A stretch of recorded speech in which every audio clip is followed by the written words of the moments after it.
Welcome to Sound Off on 96.7 The Eagle, LaPorte County's original social media. Sound Off is a public interest forum that encourages your voice to be heard on the topics and issues impacting our local communities. We invite you to be part of the conversation by calling or texting 219-362-0522. You may also email your questions to soundoff at 967theeagle.com.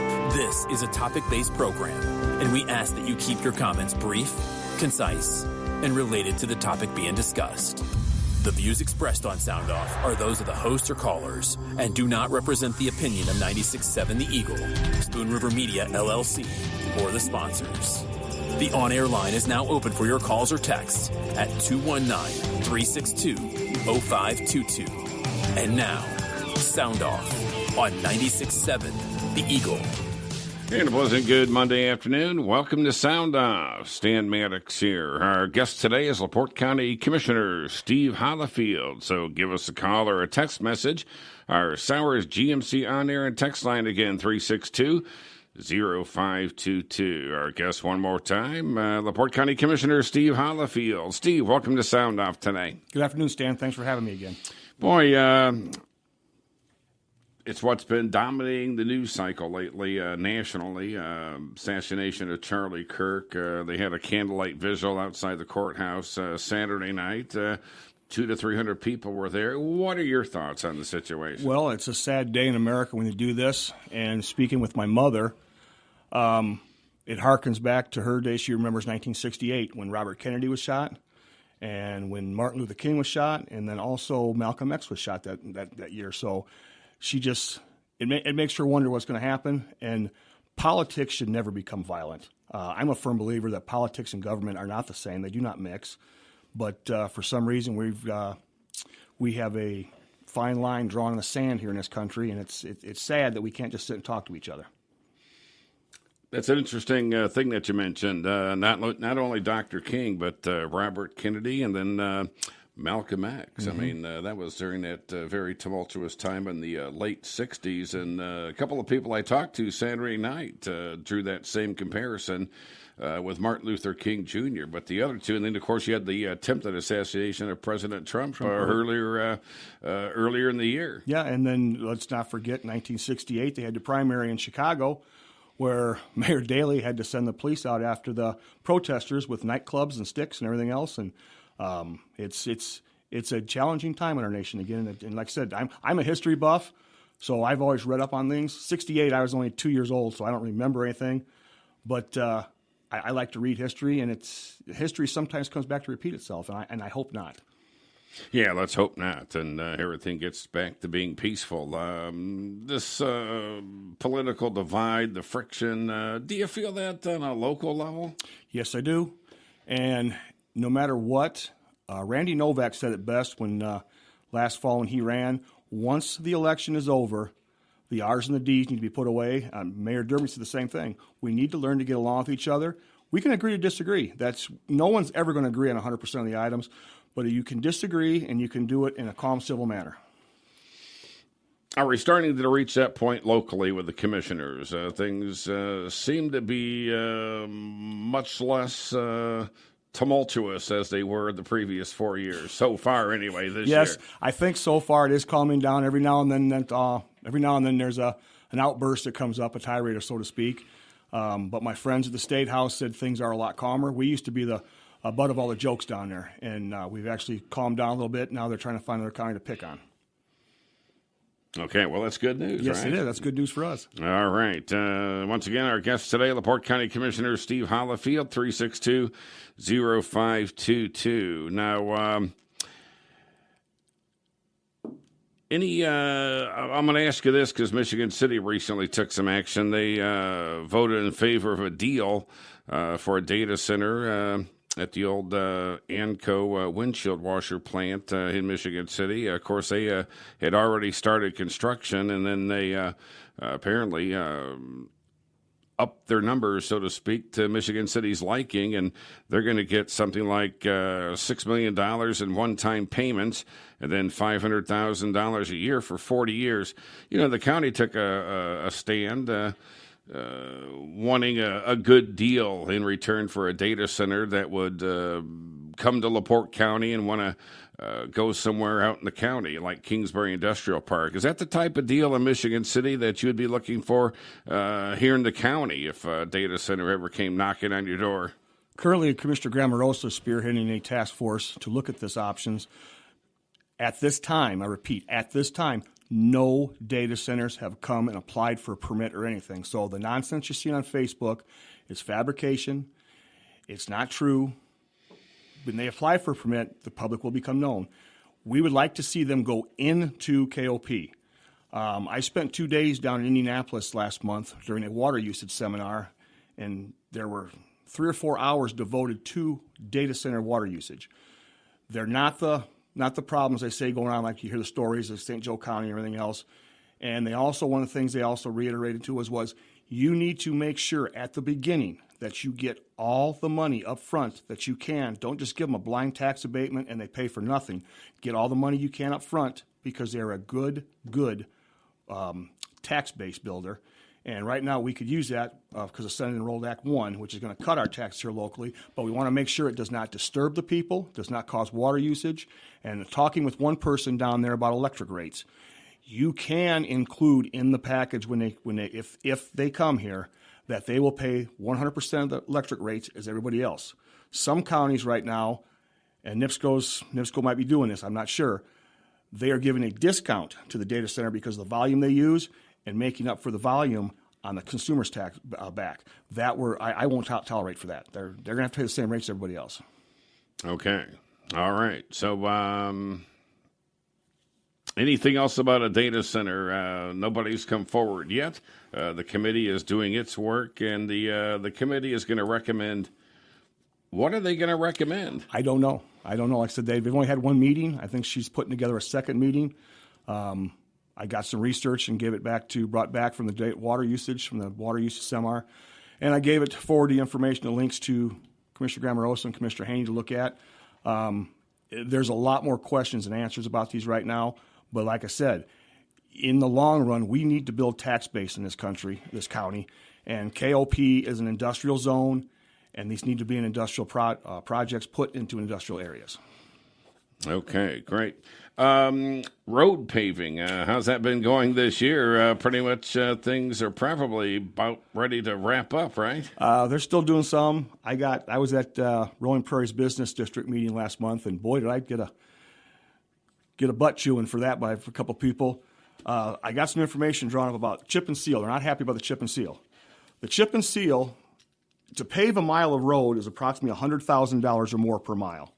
To chip and seal a mile is about $16,000. Now, what they tried different out there is instead of putting down a couple layers of number 11s, which are small stones, they tried one layer of 8s, then 1 or 2 layers of number 11s to help. And it is a little rougher, but it'll smooth out eventually. There was a little bit of concern on Bootjack Road. People thought that Bootjack Road was a brand new paved road they chip and sealed. No, there was a layer of 1 inch called binder. And if you watch them pave the roads now, they'll do it in 2 layers. One's a binder that brings the old asphalt to the new asphalt and binds them together. What they did is they put 1 inch of that down and then chip and sealed it. And then they also put a fog sealant on top of that to help seal it again. And that fog sealant is what gives it the dark color to make it look like it's like blacktop. But it was not brand new blacktop being chip and sealed. Yeah, I was curious about how they did that, traveling some of the roads, like State Road 39 north of 20. That was a chip and seal job, but seems like all pavement to me is so smooth. I mean, how do they do that? But you mentioned there's a final layer or something that brings everything together real smoothly. The county is will extend these road surfaces 6 to 7 years. And with what it costs to pave roads, we need to extend these as much as possible. And what they've done is they're using bigger stone for the first layer, number 11s, or no, number 8s. Yes, number 8. So it's a bigger stone. So that's why it might give you that rough surface. Now, I drive, all my trucks are 1 ton full drives, as my dad used to call them, lumber trucks. They're a little rougher, but I think in the long run, if it saves the road surface, people will be happy in the long run. So they're trying this year. And again, our charity and our crew and staff at the highway department, they're doing a wonderful job. And they're just trying something to save a little money for the taxpayer. So what are those figures again? Normally $100,000 a mile to pave. Yes, and then it could it's be only more. $16,000 for chip and seal. Yeah, the $100,000 for paving a mile, depending on how far they get into it. It could actually be more than that. And then $16,000 to chip and seal a mile of road. So there's a substantial savings right there. And if it gets us 6 or 7 more years, again, that means in the long run we can go longer between pavement, and that allows us to pave more miles in a year. So maybe we can expect to see more chip and seal here in LaPorte County. Who knows? If it works fine, and the highway department's keeping an eye on everything. So, okay, great. A lot of people always want to know when their road is going to be repaired. So we're kind of giving them some information, but we can't say all the roads. I mean, that's a pretty long list. That's right? A long list. There's over 1,100 miles in LaPorte County, and I think we do about 45 to 50 a year. They're out there also berming, trimming the trees back. A lot of people don't like the berming because it touches their grass. Well, I'm a firm believer we need to berm these roads. If we don't berm them, the water sits on them and seeps down in that pavement. And in the wintertime, when it frosts and heaves that up, and it doesn't last as long. So would you rather pay more money to drive on a terrible road, or would you rather give up 6 inches of your yard to make the water run off? So it's a give and take. Yeah, sometimes you save a lot more money in the long run by taking that extra step. Yep, and it's the same way when they're out there trimming those trees and cutting the trees back so the sun gets down the road. The drier we can make that road, the quicker as we can dry it, it saves the road too. And like I said, I can tell you from the size of farm equipment, I get a lot of complaints from farmers and semi-truck drivers. We can't get down some of these roads, and it's true. And they're doing a great job as best they can. They're shorthanded, and again, if we have a storm, they have to stop doing what they're doing, do the storm damage, and then go back to what they're doing. And being shorthanded, there's only so much they can do, but they're doing a tremendous job out there. I kudos to our highway department. They're just wonderful. Okay. And drivers out there, don't forget, harvest season has begun in some ways, but it won't be kicking into full swing until the next couple of weeks. But be mindful of those tractors and other heavy machinery out there making their way to and from the fields. Yeah, we don't want to be out there any more than you do. We'd rather be in a big 100-acre field wide open. And nowadays, with the tree branches and everything else we have to watch for, just slow down, give us a break. If you find a spot to pull over, we really do appreciate that if you allow us to go through. And when we can pull over, we'll allow you to drive around us. Okay. Yeah, we don't want to see any acts of road rage or anything like that, that's for sure. Have you ever come across something like that during your career as a farmer? As Dennis Siddell calls it, the howdy, who's your howdy do? I've seen that multiple times over the years. Okay. So, well, you don't want to see that kind of howdy-do, that's for sure. No, not exactly. All right, I tell you what, let's take our first phone call here on Sound Off today. You're on with Commissioner Steve Hollifield. Governor Hollifield, how's it going? Good, sir. How are you today? All right. Hey, tomorrow, is there a meeting about the lithium battery thing? Can you briefly describe what it's about? Yes. Stillwell? Yes, 3 years. It's on State Road 104 south of Stillwell. 3 years ago, the BZA granted them the permission to build one. They've done nothing for 3 years, and now they're back looking for an extension on that the dates. And so it'll be a public hearing tomorrow evening at 6 p.m. at the County Complex, Commissioner Room 3. Come state your opposition or for whatever, but you can only talk about the extension. Not whether you want the project or not, but only for or against the extension. But that's at 6 p.m. tomorrow at the Commissioner's Meeting Room on Room 3 in the complex. Extension of what?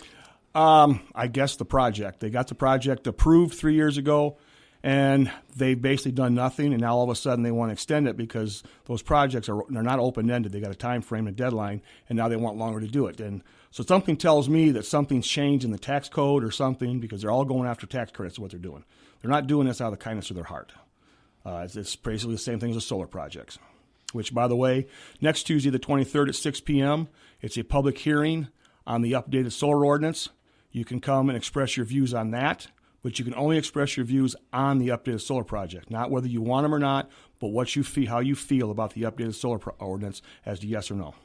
Okay. Now, this one that's proposed near Stillwell, that's a like a battery storage operation or electricity storage. Tell us more about the specifics. When they came 3 years ago before the plant, a BZA, the purpose of that is during night hours when electric usage is low, they're willing to take the excess energy off the grid, store it in these batteries. The following day, when there's a demand for it, they will pump it back into the grid. It's above me. I don't quite understand it, but that's what the purpose of it was. And now, like I said, they're wanting an extension to continue the project. Okay. Yeah, just release the energy during times of need, I suppose. Yeah, and like I said, at that time back then, they did not have a queue, so to speak, with NIPSCO, and maybe they've got one now. But there is one other thing, though. Jim Pressel, our state representative back then, he got a state ordinance, state law passed, that these projects will have to go through the Department of Homeland Security. So there's still a couple more steps to pass and follow through. So I'm not quite sure what the extension is about. We'll know more tomorrow. All right. Well, I'll tell you what, we got to take a quick commercial break. Stay with us here in Sound Up. Mom, it's happening again. The internet froze. It's just buffering over and over. What are you doing? Just trying to look up my new class schedule. Sounds like we need faster internet. Back to school starts with better internet. Get Surf Fiber Fast Internet today for just $30 a month with auto pay. More devices plus more demands equals Surf Fiber Fast Internet.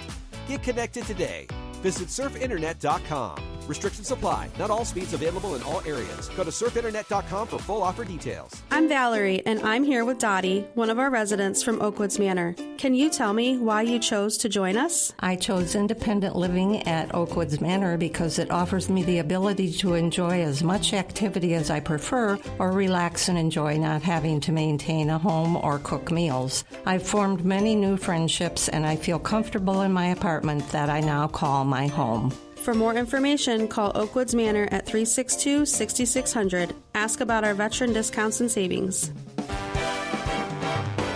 Look at all the things I've collected over the years in here, Dave. Why, Dad? So you'll have many things to remember me by, and, I'm sure you can use it all someday. But, Dad, I can't use all these things. Yep, and just think, it's all yours someday. Oh, wow. Thanks, Dad. Is that a bumper I see buried with this stuff? Oh, hey, yeah, I believe it's your mom's 1976 Pinto. And again, it's going to be yours someday. Do you have things you don't need or want anymore? Are you tired of seeing things that you thought was a good idea to buy and then turn around and put it away in some corner of your garage? Well, you're in luck. At 96.7 The Eagle, we can help by reading your garage, rummage, estate, or yard sale during Tradio. All you need to do is visit hometownnewsnow.com, click on the Submit tab, and fill out the form, and we'll contact you for the payment. It's that simple. Of course, we do accept debit and credit cards for payment. So listen weekdays at 9:45 for your sale to be read live on 96.7 The Eagle, and check out the listings at hometownnewsnow.com. The Lifestyle and Health Expo for older adults and caregivers takes place from 9 till 3 on October 1st at the LaPorte Civic Auditorium. The event will showcase opportunities and resources for seniors in the LaPorte area. Free health screenings, giveaways, and free food. Details at LaPorteParksandRec.com.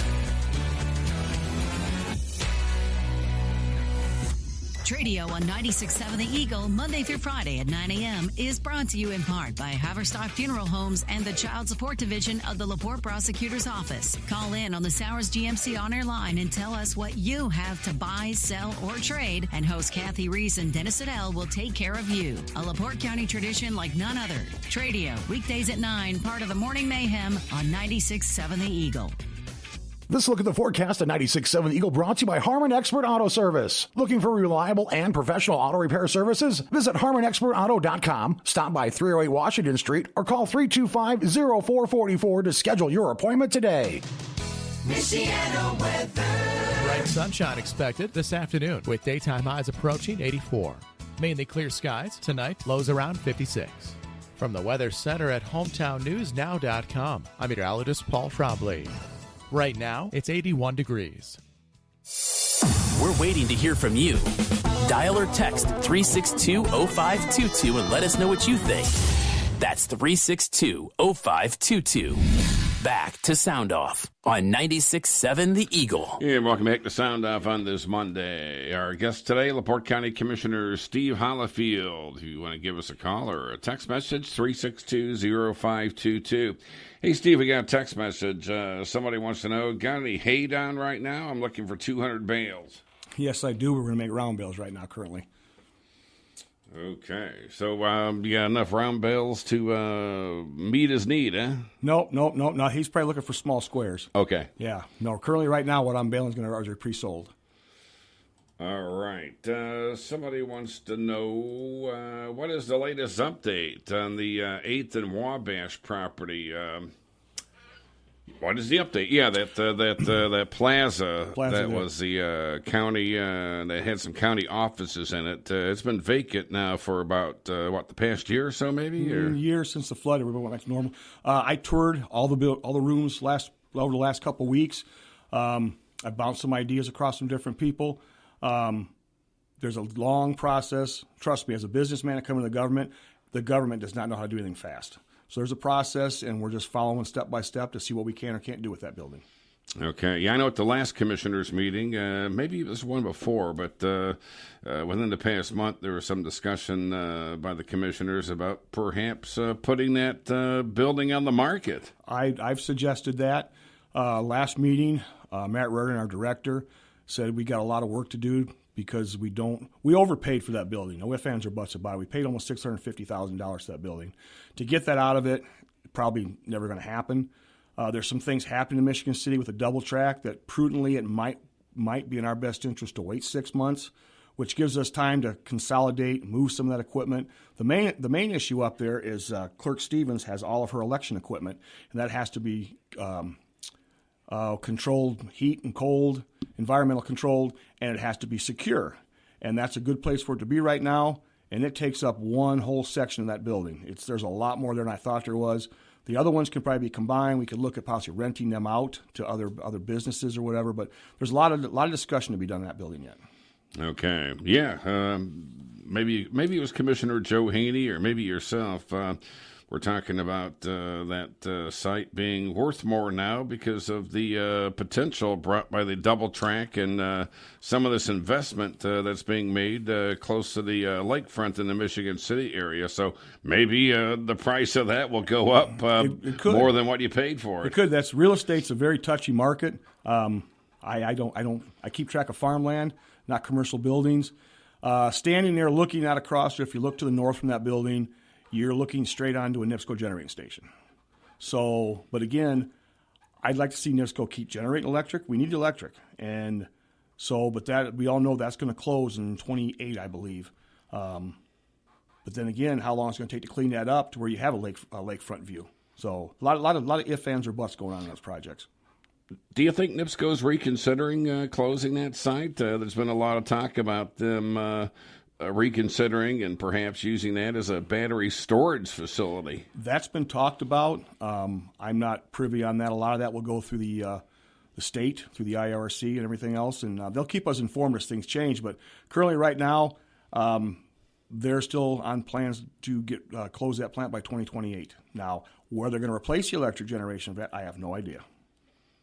Boy, 2 years. That'll be here before you know it. Exactly. So, and it takes anywhere from talking to engineers that have been on project sites, anywhere between 3 to 5 years to build a new generating station. As I've talked before, I'm still a believer in small nuclear reactors. I think today, in this day and age, they're safe. They can generate enough electric, so it may be a case that maybe KOP gets one, but it's hard telling. Would you like to see NIPSCO maybe turn that into a nuclear reactor or something? On the lake, I think there would be an awful lot of pushback from the people up there. They need the water for cooling, but I think Michigan City wants NIPSCO gone. Unfortunately, I think that's their take on what they want to do up there. Okay, of course, a lot of people want to see them stay. That's quite a loss of tax money, right? It's several $1 million a year in tax revenue. And also there's 125 jobs up there for the Steelworkers Union, not to mention the other affiliate companies that come in and do maintenance work and everything else up there. So it's a lot of jobs. But again, NIPSCO's also said that it's costing them more to maintain that plant. And anything that gets older, the older your house, the more maintenance it takes to do it. So from a business standpoint, we've just got to take their word for it, I guess. All right. Somebody wants to say, is 800 East, south of Fish Lake, getting paved next year? That is on the board for next year, but it's also being looked at to see what condition it's in. As someone that's lived out there most of my life, 800 East is probably 100 times better than it used to be, but that'll be something that Cherry and our engineer will look at in the spring and see what they determine. All right. Give us a call, 362-0522, or a text message. Again, our guest is LaPorte County Commissioner Steve Hollifield. What's going to happen now on the situation with the stained glass windows in the courthouse? There's over 80 of them. There's been a request to, get those restored and do kind of an inventory of the windows first to see what all they need to be restored first and foremost. Of course, the commissioners were a little reluctant originally. The county council said, hey, if the commissioners reconsider, we'll find the money. What's the commissioner's stance right now? Well, my stance on it is this. I've made several phone calls to Brevard Studios out in Iowa. They responded back once. I've not heard back from them. I called Ziolkowski, which was the general. Those stained glass windows were not done too many years ago. They're done in 2006. So my question is, are they bad? Are they not bad? What needs to be done? Now, we've got a local citizen here. I'm not going to give his name because he's not okayed yet, but he's offered to, he does stained glass window work, and he's offered to go in there and evaluate these for free of charge as a service to the community. And let us know what he thinks of them, and then I guess we'll have to look at that and see what happens. Okay, he's offered, but nobody's accepted yet, huh? Currently, no. We might put it on the agenda Wednesday. We're not sure yet. Depends on how we got to make more phone calls with him. Okay, that's right. You meet Wednesday. Wednesday evening, 6 p.m. up there at County Complex, room number 3. All right. Anything big coming up Wednesday during the commissioners' meeting? No, the agenda was agenda's got a couple items for the museum. They're getting some new vehicles, so they want to rearrange some things. They may have to close for a day or two. They refinished the doors. Now they want to do the front gates, which came from the Fox Woolen Mills. So they're going to get those refinished, put back up. So I have not seen the agenda yet, but it should be pretty light. Okay. Oh, from the Fox Woolen Mills. Yes. Wow. The security gates. Okay. All right, let's take a phone call. You're on Sound Off with Commissioner Hollifield. Well, hello, gentlemen. Sir? Good to hear you both on the radio today. Commissioner, I also remember the 60s very vividly, and so I share your mother's memories. It was a very tragic time in our country. But what I'm calling about, I've been hearing some real distressing news about our farmers nationally. I appreciate our farmers. My grandfather farmed, and they feed our nation. But I'm hearing that farmers are losing a lot of money, a lot of revenue, inability to purchase equipment due to trade agreements or tariffs or whatever, and that the suicide rate has climbed among our farmers. This is all very distressing to me. It's tragic. And I just wondered what your thoughts are and if you've heard these same issues. And with that, gentlemen, I'll thank you for your time and listen to your response. Thank you, sir. Bye. As a farmer who started in the 1980s, the 1980s were 100 times worse than this.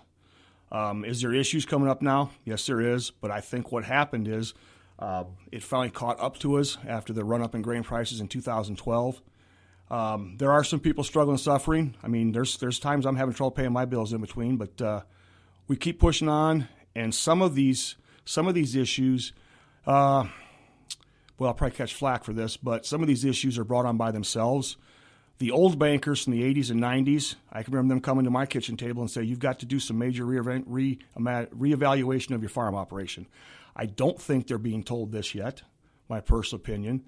It's sad if the suicide rate's going up. That is very sad. But again, there's always a day of reckoning. When everything goes up, must come down eventually. And I think when they start looking at what they've driven the price of land up to and what they've driven with the price of equipment and their family lifestyles, there's always room to cut back. And some things you can't cut back. Fertilizer prices will follow the price of grain. When the price of grain comes down, fertilizer will come down a little bit too. So it's nowhere near as bad as it was in the 1980s. So I think it's just a day of reckoning happening right now. Okay. Thanks for the telephone call. Appreciate it so much. Let's take another commercial break. Stay with us here on Sound Up. Here we grow again. Your new neighbors are here, Michigan City. The Bob Lacurcio Auto Group now owns Michigan City Ford, Michigan City Kia, and Michigan City Hyundai. New ownership means better selection, better deals, and better service. Plus, all 3 locations now offer mobile service, so we'll come to you. Call us for an appointment today and get an oil change for as low as $29.95. We're proud to serve the Michigan City community we now call home. Visit us online at blautogroup.com. You're going to like buying a car this way. We've been part of LaPorte for generations, not just as a funeral home, but as neighbors, friends, and fellow community members. At Cutler Funeral Home and Cremation Center, we believe caring for one another is a sacred work. Whether it's planning a service, offering a listening ear, or guiding you through difficult choices, we're here to help you. Your family's story matters to us. When it's time to say goodbye, we make sure that story is honored with dignity, compassion, and love. Because in every farewell, there's an opportunity to remember and to find hope. Cutler Funeral Home and Cremation Center, offering hope in every goodbye. 96.7 The Eagle. Hey, Tuesday's just around the corner, and I'm inviting you to join Stan Mannix, Wayne Mahar, and yours truly, Detto Siddell, for the Morning Mayhem Tuesday edition. As always, LaPorte Mayor Tom Dermody will be in the studio to play Stump the Mayor. Stan will have a look at your local news. Wayne's got your upcoming forecast, and yeah, don't forget, we've got plenty of country music as well. Tuesday edition of the Mayhem. It all begins at 5 a.m. right here on 96.7 The Eagle. Thank you for tuning in to Sound Off. You can now text or email your questions directly to the studio. Call or text 362-0522 or email your questions to soundoff@967theeagle.com. This is Sound Off. And welcome back to Sound Off. Our guest today, LaPorte County Commissioner Steve Hollifield, 362-0522. Text message here, Steve. Somebody wants to know what is being built at Fail Road and State Road 2 and why. I've been told that's a gas station. Okay. Somebody wants to know when is the Jets Pizza coming to LaPorte? That's the city, though. You're out in the county. You need to call Mayor Dermody, 219-363-7293, or talk to him tomorrow morning on the radio. Okay. Can you tell us when 300 South off US 35 South will be completed? Right now it's a small gravel section. I believe they're working on it. It should be open. What they did to that road, they opened it, dewatered, demucked. I think they went down 8 foot and started with different process of stones and geo textiles, and they have to do that in layers at a time, let the gravel settle and everything else. But I have faith in our county highway department that it'll be back up to snuff here soon. Okay, and somebody wants to know, when is the bridge on 525 East going to be fixed? The concrete barriers have been up for over a year. I'm not sure it's been a year yet, but close. The big hang-up on that right now is NIPSCO. They are asking for permanent easements instead of temporary easements, and we're negotiating with them right now. Okay. You've started this these town hall meetings. You're having town hall meetings periodically, different locations. I think your first one was in LaPorte, and the next one last week in Michigan City.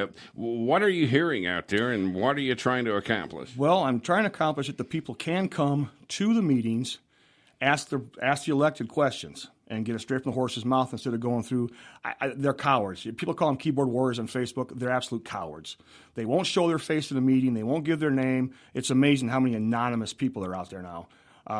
That's the goal of it, to get the truth out there for people. The one we had in Michigan City last week, I was a little disappointed. But then again, there's also a fundraiser for Commissioner Haney that same night. We only had 4 or 5 people there that came talked. Commissioner Grammarosa was there. I was there. Adam Karanka was there, the president of the council. We answered quite a few questions. The main question up there was what they're going to do about this recovery house and the rehab house there at Ann in Washington, I believe. They're south of the old Franciscan. That's something that Michigan City's going to have to take up with. The consensus we got from the people there was we want to help these people, but we don't want this in our neighborhood. It's a neighborhood of homes, so maybe they can get together with Ton and Blank and Franciscan and find a different place for it. But again, that's up to Michigan City. But the consensus is everybody wants to help these people, but they don't want this type of thing in their backyard. Okay. Yeah, I mean, sounds like a great idea to help people when they get out of jail to overcome their addictions. Correct. Is there a place out in the county that you perhaps have in mind that would be a better location? I have no idea. No one's approached us about that. I think Ton and Blank with Franciscan. I think that's the connection there is why they wanted to use that property up that way. But we were given a petition with over 130 signatures, so we'll pass it on to the appropriate people. Okay. That's a lot of signatures. Yes, it is. All right. But can the commissioners do anything? No, we cannot. That is inside city limits, so it's up to the city zoning and city plan commission to decide what they're going to do with that. Okay. Could you put a stipulation saying, well, we won't send county jail offenders upon their release to that facility? I don't believe so. I don't know how this works. I know there's 2 or 3 of them in Porter County that have been doing well. Again, you get someone that has an addiction problem and they're in jail because of their addiction problem. We need to figure out a way to help them on the outside so that way they don't go back and become addicted because, they get out. If they can't find a job or they can't stay away from drugs, they're right back in jail again. And as we know, we're spending $1.2 billion out there at Westfield for a new prison. And so evidently there must be a need for prisons and jails. Okay. Yeah, you're talking about these keyboard cowards Yes. and the falsehoods and false information that's being spread, personal attacks. Yes. Sounds like you're frustrated by that. No, I wouldn't say frustrated. I'm tired of it. Again, if you are so intelligent and have so much to offer, do as I've done. Do as so many other people have done. Run for an office. Come to a meeting. Just come to a meeting. Speak. Speak your mind. Ask the questions. Get the facts straight. Don't just go out there and blurt out this, I'm anonymous, but I know what's going on because somebody told me somebody said this and somebody said that. No, come get the facts. And that's why Facebook is a good tool, but it has become a way for people to hide and say whatever they want. And a lot of times it's not the truth. And it's not the truth, no. All right. Well, I'll tell you what. Let's take another call. You're on Sound Off with Commissioner Steve Hollifield.